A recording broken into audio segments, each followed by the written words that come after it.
Daniel Hayes had always believed in loyalty, in duty, in the unbreakable bond between man and dog. He had spent years in the K-9 unit, working side by side with Max, his trusted partner. They had chased down criminals, uncovered hidden dangers, and stood together through the chaos that came with their line of work. But to Daniel, Max was more than just a police dog. He was family, and not just to him. To Sophie, his 8-year-old daughter, Max was her world. Sophie had been different from the start, quiet, withdrawn, trapped in a world that few could enter. The doctors called it autism, a word that came with more questions than answers. She struggled with loud noises, with eye contact, with words that never seemed to form the way she wanted. But Max understood her. He never needed words. From the moment Max entered their home, something changed. Sophie, who never liked to be touched, would reach out to stroke Max's fur. She would sit beside him, her little fingers tracing patterns in his thick coat, whispering secrets she never shared with anyone else. And Max, patient and steady, would listen. He never demanded anything from her. He simply existed by her side. A comforting presence in a world that often felt too overwhelming.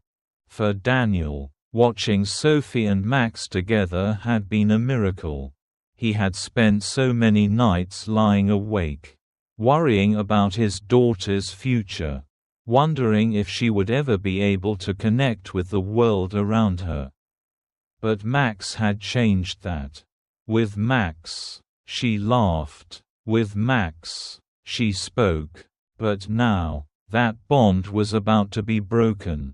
It had happened in an instant. One moment of chaos during what should have been a routine call. A suspect, desperate and armed, had turned on Daniel before he could react.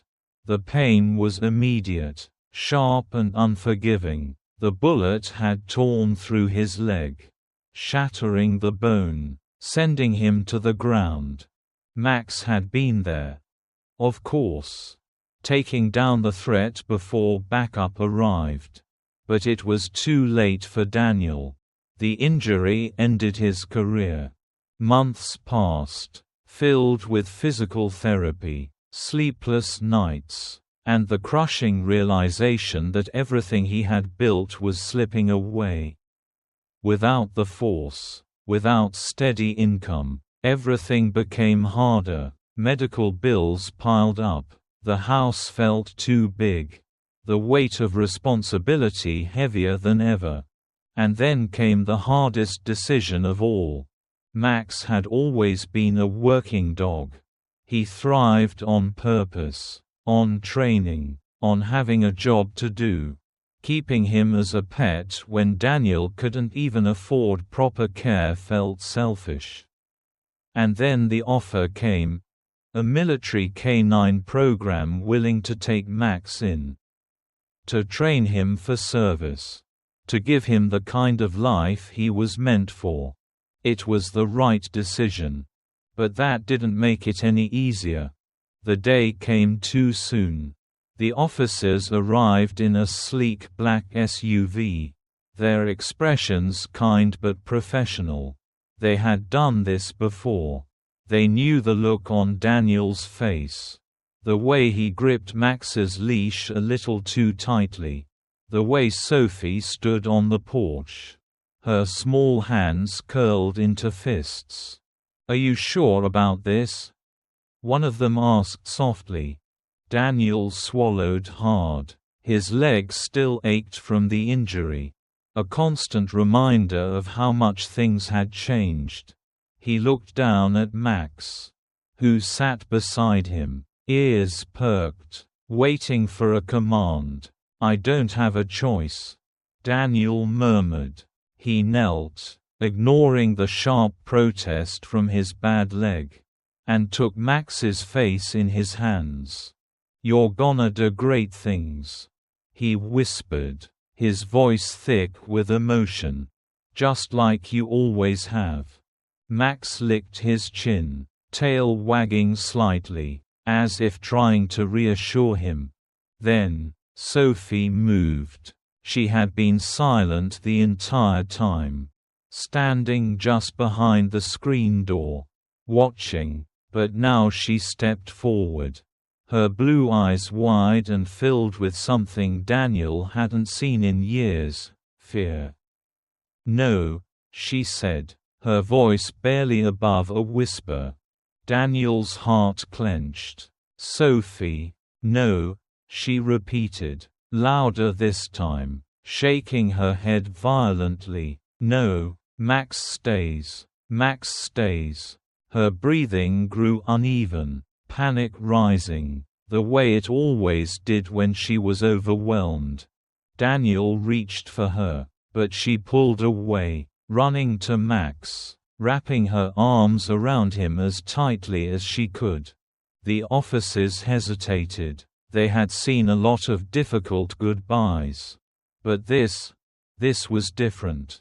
Daniel closed his eyes for a moment, forcing himself to steady his own breathing. Then, gently, he knelt beside them, placing a hand on Sophie's back. "I know it's hard, sweetheart," he said softly. "I know. But Max, he has a job to do. Just like Daddy used to." Sophie buried her face in Max's fur, her small shoulders shaking. "He's my best friend," she choked out. "Please don't take him." And just like that, Daniel nearly broke. He had prepared himself for the pain, for the loss, but he hadn't prepared for this. Max, as if sensing her distress, nudged her gently, letting out a soft whine. He stayed still, letting her cling to him, letting her say goodbye in her own way. Daniel took a shuddering breath. "Max will always love you, Sophie, no matter where he is." It took nearly 10 minutes before she finally let go. Daniel carried her back to the porch, holding her tightly as the officers led Max to the SUV. The dog hesitated, turning back one last time, his deep brown eyes locking onto Daniel's. And then, he was gone. The house felt unbearably empty that night. Sophie didn't speak, she didn't eat, she sat by the door, staring at the place where Max had been. And Daniel, sitting beside her, had never felt more like a failure. Had he made the right choice? Had he just taken away the one thing that had made his little girl feel safe?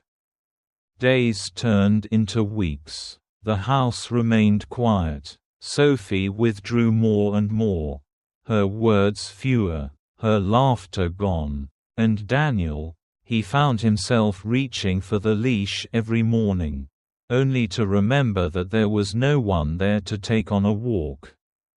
The ache never faded, but he told himself Max was where he needed to be. That night, as he tucked Sophie into bed, she whispered, so softly he almost didn't hear it, "Do you think he misses me?" Daniel swallowed past the lump in his throat. "I know he does, sweetheart." She was quiet for a long time before murmuring, "I miss him too." Daniel pressed a kiss to her forehead, blinking back tears. "I know," he whispered. "Me too." Max had always been a dog of purpose.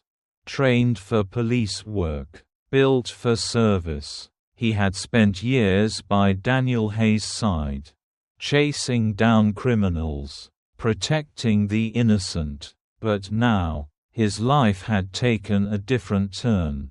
The military had taken him in, retrained him, and given him new orders. He was no longer a K-9 unit for law enforcement. He was now part of a specialized search and rescue division, meant to serve in disaster zones and humanitarian missions. His handlers praised his intelligence, his discipline, his unwavering focus. But something was different about Max. Unlike the other military dogs in the program, Max never seemed to fully settle.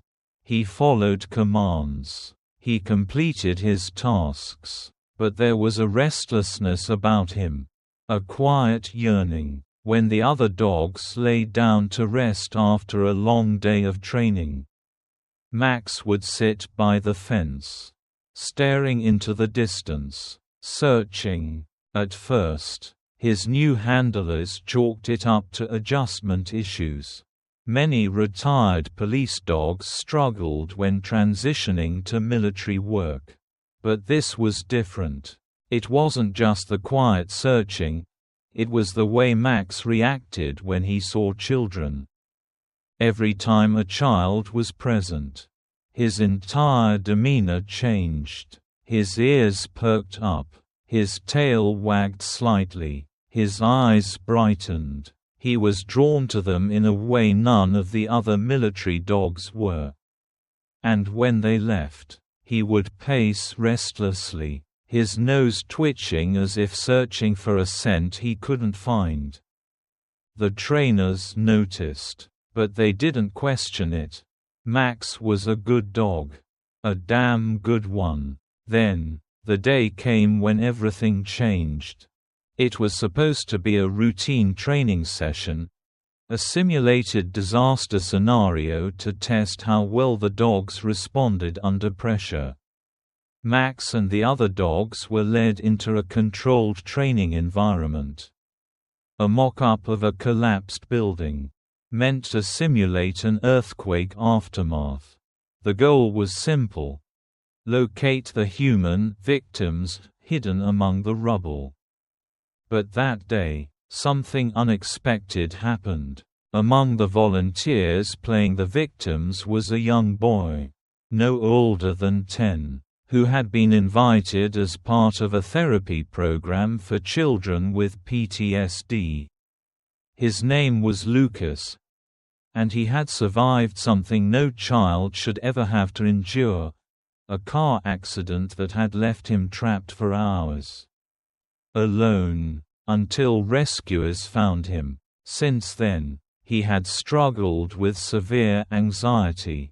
Loud noises sent him into panic attacks. Darkness made his breathing shallow. Touch overwhelmed him. He had been doing well in therapy, but today was different. As the training session progressed, something triggered him: the dim lighting, the echoes, the simulated wreckage. It was all too much. His breathing quickened, his small frame shaking as he curled up against the wall, eyes squeezed shut. And then Max found him. Max had been working the rubble field when he suddenly stopped.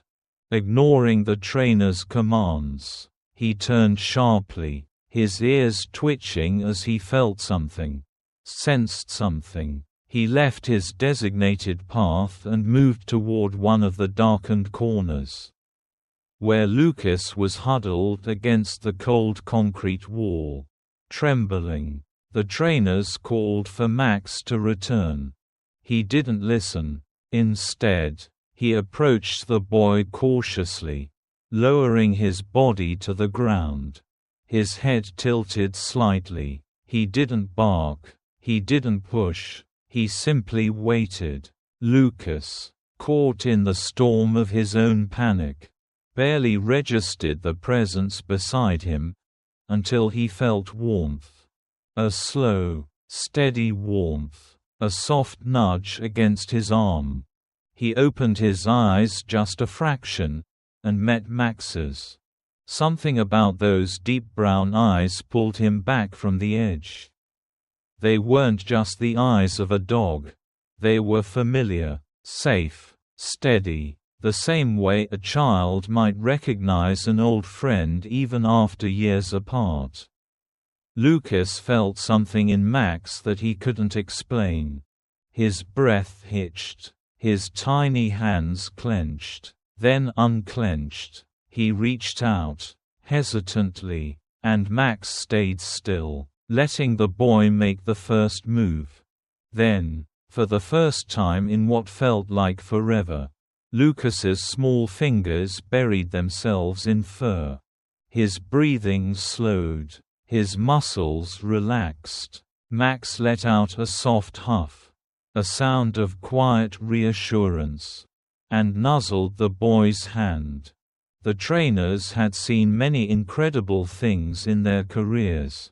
Dogs saving lives, leading people from danger, performing feats of bravery. But this was different. Max hadn't been trained for therapy work.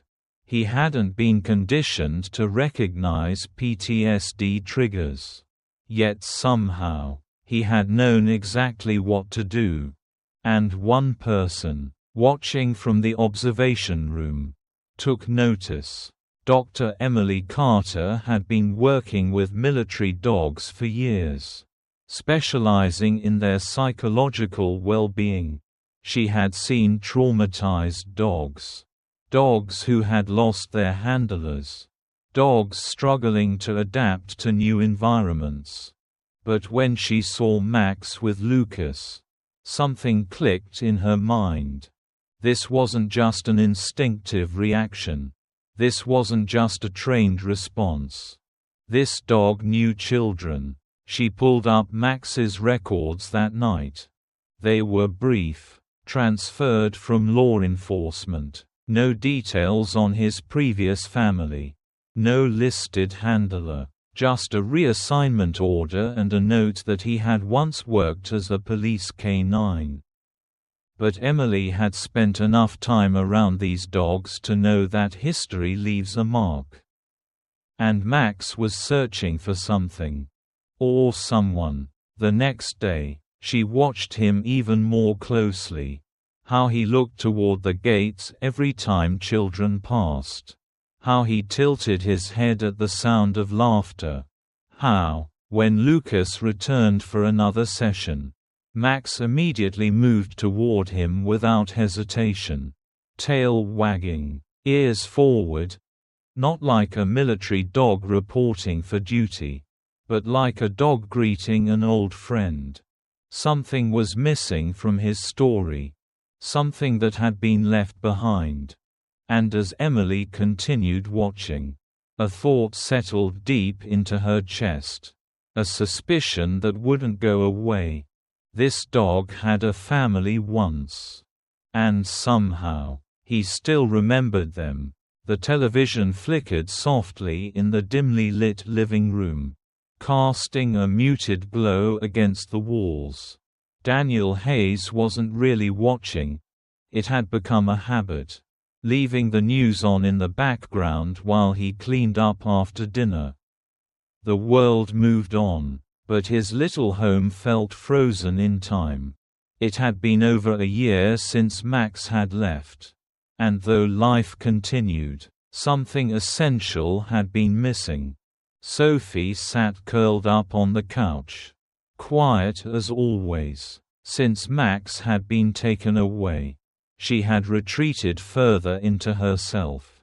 The progress she had made, the laughter, the tiny victories in communication, all of it had faded.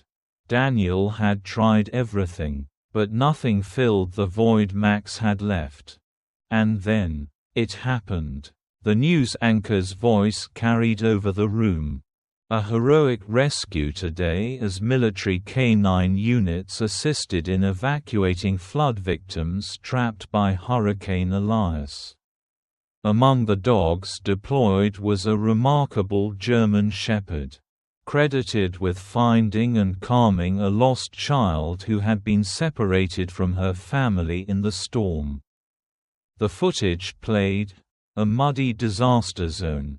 Helicopters roaring overhead. Rescue teams moving quickly through the debris. The camera zoomed in on a dog standing alert in the wreckage. His fur soaked, his eyes sharp with focus. A German shepherd. A familiar German shepherd. For a moment, Daniel thought he had imagined it. But then, a tiny gasp. And then, a whisper. "Max." Daniel's heart stopped. He turned sharply to see Sophie. Her wide blue eyes locked on the screen. Her small hands gripped the edge of the couch.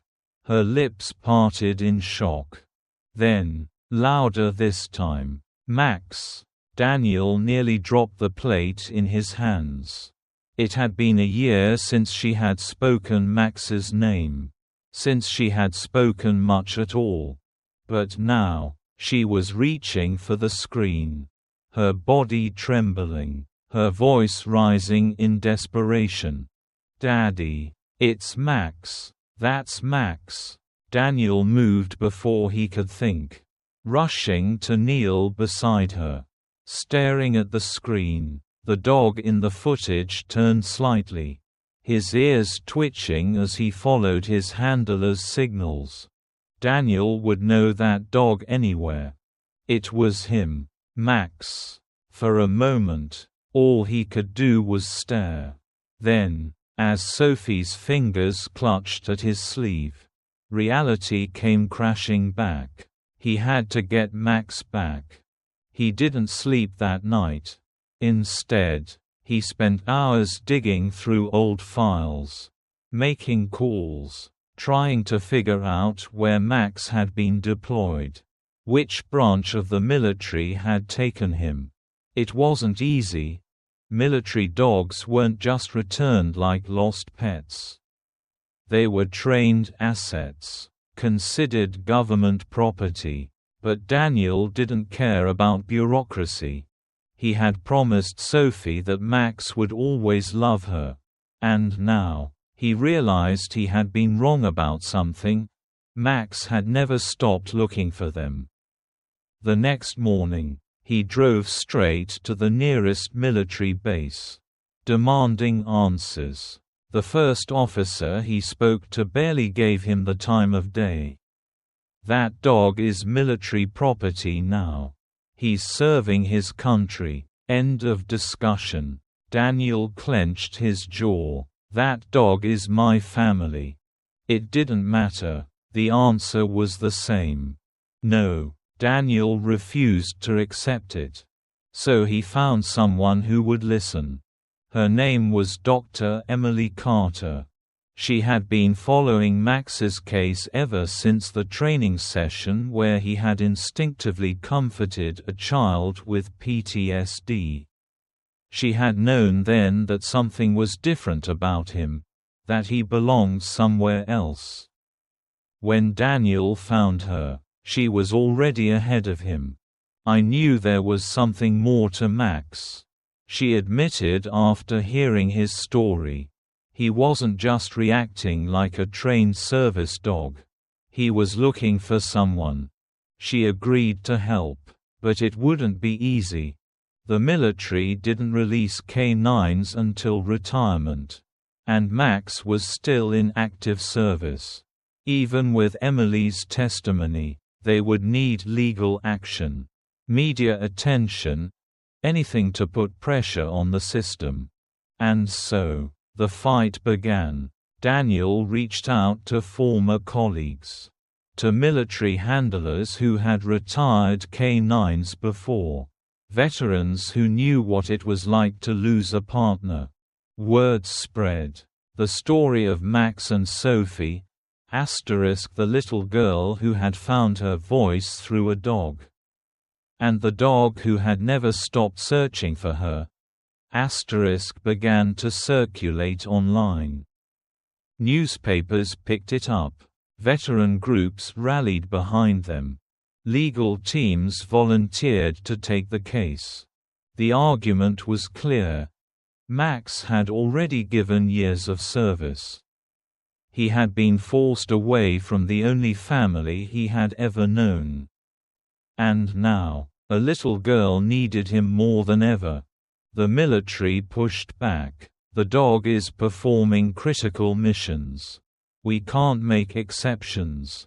But the public disagreed. A week later, outside the courthouse where Daniel's case was being heard, a crowd had gathered: veterans, dog handlers, families of retired canines, people who understood that sometimes duty wasn't just about serving, it was about knowing when to let go. Inside the courtroom, Emily Carter testified, "Max isn't just any dog. He has an instinct beyond training. I've seen it firsthand. He isn't just working, he's looking for his family. And they need him just as much as he needs them." Daniel stood before the judge, his voice steady but filled with quiet desperation. "I was a canine handler. I know what these dogs mean to the military. But I also know what Max meant to my daughter. She hasn't spoken his name in over a year. And last night, she saw him on the news and called for him. She hasn't called for anyone. He's not just a dog to her. He's her lifeline." The courtroom was silent. Then, after what felt like an eternity, the judge finally spoke.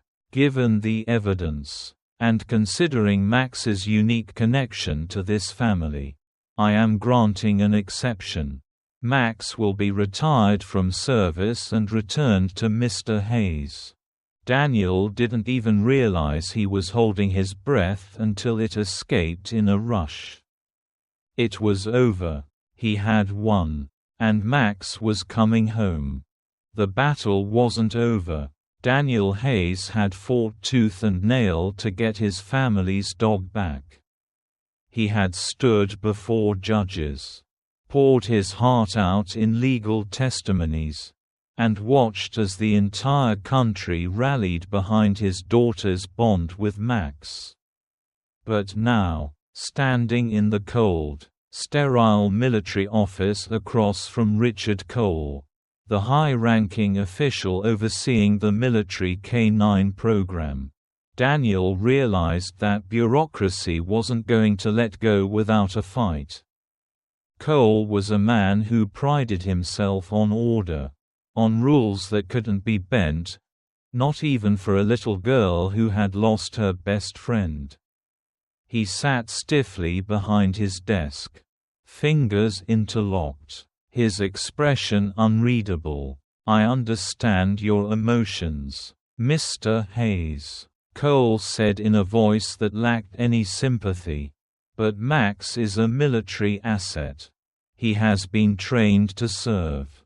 And he is doing so with distinction. We can't justify releasing him simply because of an emotional attachment." Daniel clenched his fists at his sides.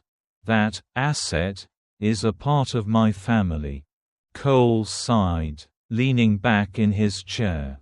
"I sympathize. But this isn't about sentimentality. Max's skills are invaluable. We need dogs like him in the field." Daniel wanted to scream. He had been in the service.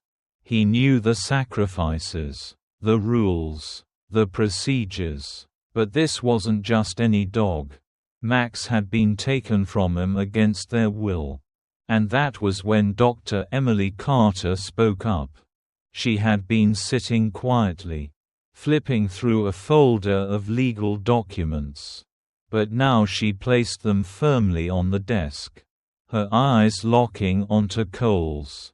"There's a problem with that argument, Colonel," she said, her voice steady, "because according to these documents, Max was never legally transferred to the military in the first place." Cole's expression hardened. "What are you talking about?" Emily slid the documents forward. "I reviewed Max's transfer paperwork.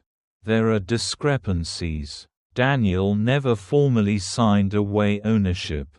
The paperwork lacks proper authorization. And there's no recorded chain of custody between the police department and the military.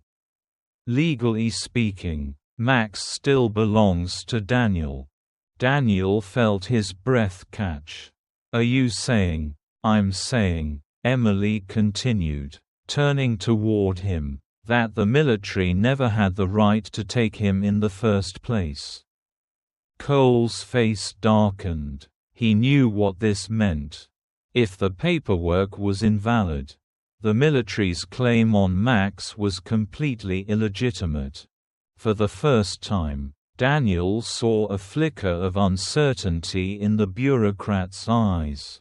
"We can take this to court," Emily said, pressing forward. "And given the public attention on this case, I highly doubt the military wants to be seen as unlawfully keeping a little girl's therapy dog." She was right, because outside these walls, a movement had begun. #Bring Max Home. What had started as a local news story had exploded into a nationwide campaign. People had taken to social media, posting pictures of their own service dogs, tagging the military, demanding Max's release. News networks picked it up. Talk shows debated it. Even politicians started weighing in. Why is the military refusing to give a little girl her dog back? #Bring Max Home is trending worldwide. This story is touching hearts everywhere. Veterans are speaking out in support of Daniel Hayes, saying service dogs belong with the families that love them. The pressure was mounting, and the military knew it. Cole rubbed his temples, looking at the documents again. Then at Daniel. His jaw tightened. He was losing control of the situation. Finally, after a long, tense silence, he exhaled sharply. "Fine," he muttered. "We'll approve Max's retirement." Daniel's heart leaped. But then, Cole smirked. On one condition. The smirk sent an uneasy feeling through Daniel's chest. What condition? Cole leaned forward. "You pay for him." Daniel frowned. "What? We've spent thousands training Max." Cole said smoothly. "We can't just hand over a fully trained military K9 for free. If you want him back, we'll process his discharge for $20,000. Silence fell over the room. Daniel's stomach churned. He had barely been able to make ends meet since his injury. 20,000? He didn't have that kind of money. Cole knew it. "This isn't about money," Daniel said, his voice tight with anger. "This is about making me give up." Cole's smirk remained. "It's the military's offer. Take it or leave it." Daniel felt rage rising in his chest. But before he could speak, Emily placed a hand on his arm. "Daniel," she whispered. "Wait." She turned back to Cole. "You're making him pay for a dog he already legally owns." Cole spread his hands. "I'm making an exception. If you want him so badly, buy him." Daniel's fists clenched. Emily glanced at him, her expression unreadable. Then she smiled. "You just made a big mistake, Colonel," she said coolly. Cole's smirk faltered. Emily picked up her phone and, without another word, took a picture of the contract. Then she stood, gesturing for Daniel to follow. "We're done here," she said. That night, Emily leaked the military's demand to the media. After unlawfully taking a little girl's therapy dog, the U.S. military is now demanding that her father pay $20 to get him back. The internet exploded. People were furious. News anchors shook their heads in disbelief. First, they take the dog away. And now they want to sell him back. Within hours, fundraisers were set up. Donations poured in from veterans, dog lovers, and thousands of strangers who simply wanted to see Sophie reunited with Max. By the next morning, they had raised $50. Daniel couldn't believe it. He had spent months fighting alone. And now, an entire country stood behind him. Faced with overwhelming public backlash, the military folded.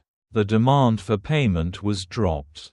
Max was officially discharged and released. And 2 days later, Daniel stood at the same military base, watching as Max was led toward him. The dog froze.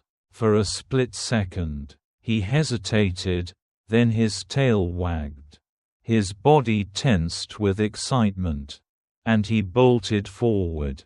Daniel dropped to his knees just in time to catch him. Sophie, waiting just behind her father, let out a cry of pure joy. "Max!" And just like that, her words came back. Max whined, licking her face, pressing his body against hers as if he could finally rest now that he was home. Daniel buried his face in Max's fur, tears burning his eyes. "Welcome back, buddy," he whispered. Max's tail thumped against the ground. He had never truly been gone. He had just been waiting to come home. The moment had finally arrived. Daniel Hayes stood outside the military rehabilitation center, his heart pounding in his chest. The air was crisp, the sky stretching endlessly above him. But all he could focus on was the door in front of him. The door that would bring Max back home. It had taken years of separation, legal battles, and an entire country rallying behind them. But now, at long last, Max was coming home. Beside him, Sophie clutched his hand tightly. She had been silent for most of the drive. Her wide blue eyes filled with anticipation and something Daniel recognized all too well: hope. A fragile, cautious kind of hope. The kind you carry when you've lost something before and you're afraid to believe you might get it back. But when the door finally opened, everything changed. Max appeared, led by one of the handlers. At first, he walked with the same disciplined precision that had been drilled into him through years of service. But then, he saw them. His ears perked, his body tensed, and for a brief moment, the world seemed to pause. Then, he ran. The leash slipped from the handler's hand as Max bolted toward them. His tail wagging wildly, his deep brown eyes shining with pure recognition. "Max!" Sophie gasped. She let go of Daniel's hand and did something she hadn't done in 2 years. She ran. She ran toward Max, arms outstretched, her little legs moving faster than they ever had before. And when she crashed into him, her arms wrapping around his thick fur, she did something else she hadn't done in far too long. She spoke. Clear, confident, full of joy. "Let's go home." Daniel felt his throat tighten, emotion hitting him like a wave. He hadn't heard Sophie speak with such certainty since Max had been taken away. Max, as if understanding the weight of her words, let out a deep, happy whine and nuzzled into her embrace. His tail thumping against the ground in pure, unfiltered joy. Daniel crouched beside them, his fingers running through Max's fur. reassuring himself that this was real. "You found your way back, buddy," he murmured. "I knew you would." Max licked his cheek, and for the first time in a long time, everything felt right again. Later that afternoon, as the paperwork was finalized, Max was officially discharged from military service. Daniel signed the final release forms with a firm, steady hand. There would be no more legal battles, no more separations, no more goodbyes. Max was home for good. As they walked toward the car, Sophie holding Max's leash but knowing she didn't really need it, Daniel looked down at his daughter. She was smiling, a full, radiant smile that he hadn't seen in so long. The past 2 years had stolen so much from them. The trauma of losing Max, the way Sophie had shut down, the emptiness that had settled into their home. But now, there was laughter again. Now, there was healing. And Max had never stopped searching. Their story didn't end there. As news of Max's return spread, something unexpected happened. People started asking questions. Why had it been so hard for a retired service dog to go home to his family? How many other handlers had been forced to give up their canine partners?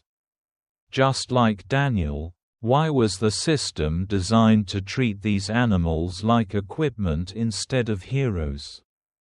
And so, change began. Veterans and former canine officers spoke out, sharing their own struggles of trying to adopt the dogs they had served with. Lawyers and advocates pushed for legislation to change the way retired service dogs were treated. Within months, a new bill was introduced, the Max Act. It aimed to ensure that retired canines would be given priority placement with their original handlers and families, eliminating unnecessary bureaucratic red tape and financial burdens. Max's story had started a movement. And because of him, no other child would have to lose their best friend to a broken system. That evening, as the sun dipped low over the horizon, Daniel, Sophie, and Max took a familiar walk through their quiet neighborhood. The golden light of sunset bathed everything in warmth. Leaves crunched beneath their feet. The air filled with the soft hum of a world at peace. Sophie kept one hand on Max's back, her small fingers curling into his fur, as if she still couldn't quite believe he was real. Daniel exhaled, looking at him, his daughter, his dog, his family, and felt something settle inside him. For so long, he had worried about Sophie's future, about whether she would ever feel safe again, worried about whether Max would remember them. But looking at the way Max leaned into her, the way he belonged by her side, Daniel knew Max had never forgotten. He had simply been waiting to come home. Thank you for watching the video. If you enjoyed it, please comment 1. And if you didn't, just hit like. See you in the next videos.